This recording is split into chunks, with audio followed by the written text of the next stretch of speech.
तो भाई लोग आए फिर से एक और नए धमाकेदार वीडियो से। तो रंग दे बसंती फिल्म जो कि खेसारी लाल यादव की बहुत बड़ी फिल्म है, उसका टीजर गाइस आ चुका है। और टीजर क्या गजब का टीजर, खतरनाक है।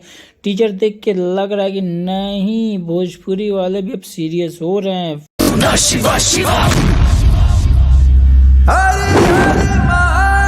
जिस तरह एक्शन टीजर में दिखाया गया है, क्या वाकई में फिल्म में उस तरह की एक्शन है या नहीं है, ये तो फिल्म आने के बाद ही पता चलेगा। लेकिन भाई फिल्म जो है पूरी देशभक्ति फिल्म है, इस तरह दिखाया भी गया। ये पहले ही बताया भी जा चुका है कि ये फिल्म पूरी देशभक्ति है और रंग दे बसंती नाम से है ही, तो ऐसे ही देशभक्ति का वाइब्स आता ही है। तो भाई टीजर हमने देख लिया पूरा, क्या गजब फाड़ू टीजर है।